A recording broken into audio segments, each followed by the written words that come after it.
Hello, folks. Welcome back. I'm hoping you are doing well wherever you are. And I believe it is a good day for you. But of course, for Tanzania, things are not okay because as we're talking, Samia'S is taking off of office.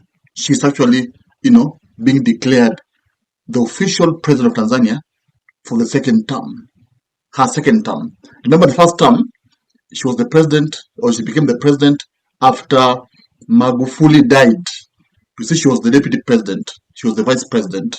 Sorry, no, I'm using the word deputy president because in Kenya here, we have deputy president. We no longer have vice president. So she was the vice president of Magufuli.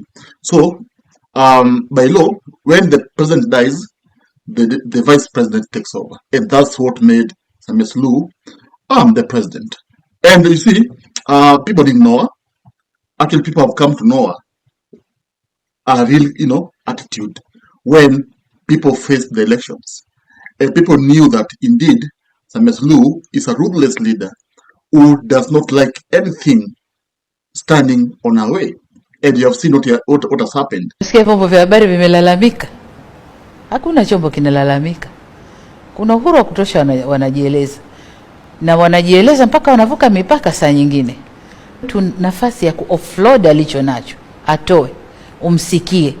Kama kiongozi wasema, kumbe kuna lalamikiwa hiki, basi unakifanyia kazi.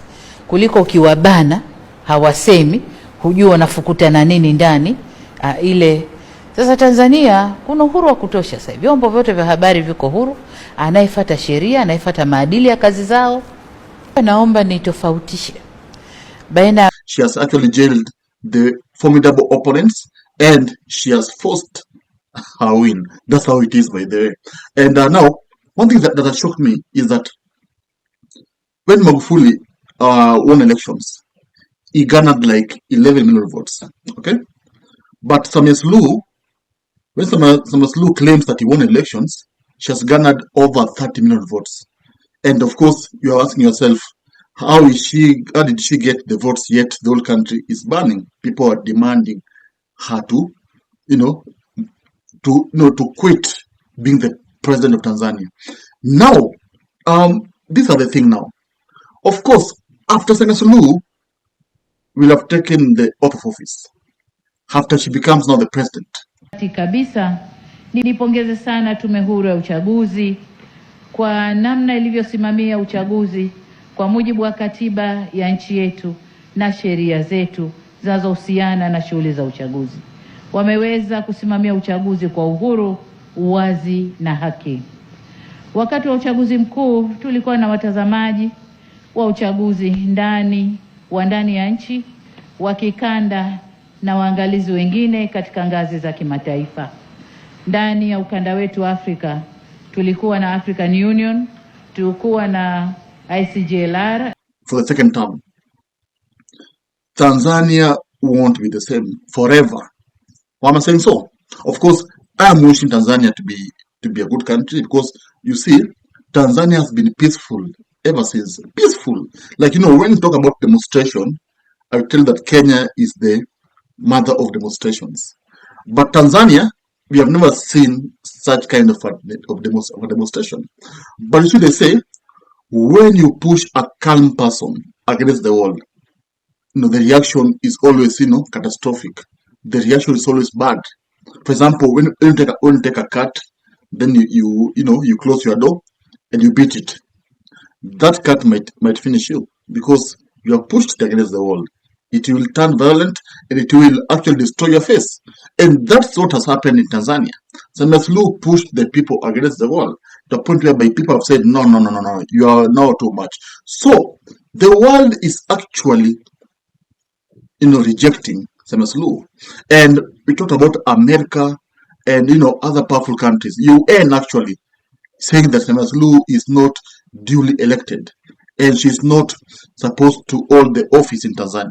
So once she forces her way, because now she's forcing her way, and the other things is that Tanzanians have accepted it, because right now, as we're talking, I'm not seeing much demonstrations.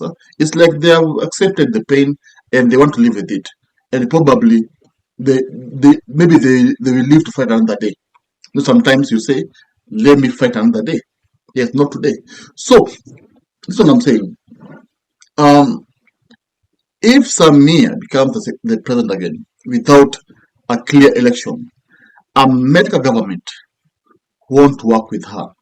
And you see, as a president, all presidents in Africa actually, they only dream of working or having a good friendship with America. Because when America quits working with you, your country won't get any help financially from the states. Your country won't get help, military support from the state. Yes, even you find that these important meetings, world meetings, for example, the UN meetings, AU meetings, Samia Suluhu won't be allowed to attend. Oh, of course, it has happened before. It's even happened. Uh, remember the Sudan president Bashir when ICC ordered arrest warrant, okay, because of aiding war in Sudan, allegedly.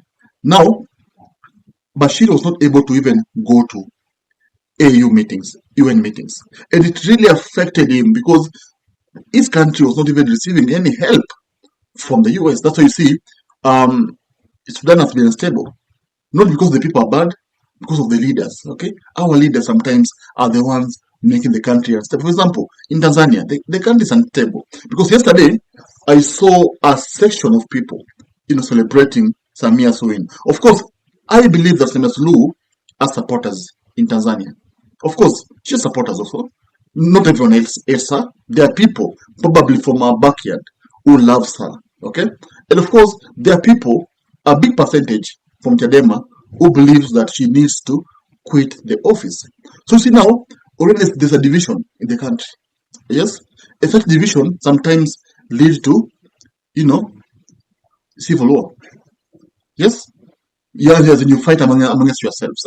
And the same thing even happened in Rwanda, whereby people just fought each other because of politicians. Because see, a big section is supporting this politician, another section is supporting another politician. So it is something that is catastrophic, and it is something that needs to be taken care of before it gets to that point. Tanzania is a country that everyone dreams to live in because of the peace. See, when you go there, people are just friendly. People are, they're hospitable. People love each other. But now, with the tension, with bad leadership, we are seeing that disappear. So these factors might make the world, reject Samia's law. You see, when the world rejects a president, even tourists won't be able to go there. Because you see, the president is the symbol of a country. Like he or she is representing the country. So when a president is bad, when a president is rogue, even tourists, even investors, they can come there because they say that why should I open my company in Tanzania? Yet probably the next election things will burn and my shop will be burned. For example, we saw big shops getting burned down. So see, this scares away investors. So Samia Suluhu, if you ask me, I'll tell you that what she has done to Tanzania is just wrong because I think the best thing she should have done, if at all she believes that she won the elections, she should have called for another election. Then she should have faced Tundulisu. So that should she win, then Tundulisu, Ama Tanzanians won't have anything to say. But now she's refusing to face the formidable opponent, and she's saying that she won with 30 million votes. You see, it is just ridiculous. It is not even something that even someone who does not understand politics or who does not understand anything will tell that there's a problem in Tanzania. So the world is actually calling her out to stop, to call for a fresh election and not to swear herself in. And that's actually what's happening right now. Tell me what to think, and of course, just stay posted. I mean, just subscribe so that we always meet here whenever we have these contents pertaining to politics. Yeah, and of course, I am gone. Thank you. If you love politics, then Dr. Politica is your cup of tea. The place for minds that think. If you are watching this from anywhere else, search the name, hit subscribe, and stay sharp with us.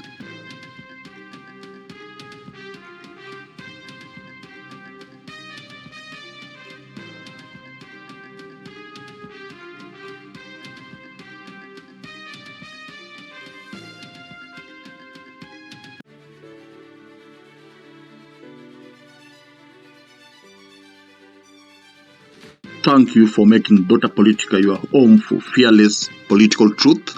Every view, every like, every share fuels the fire behind the hours of research, filming, and editing we pour into each episode. By showing up consistently, you don't just support a channel, you empower a voice.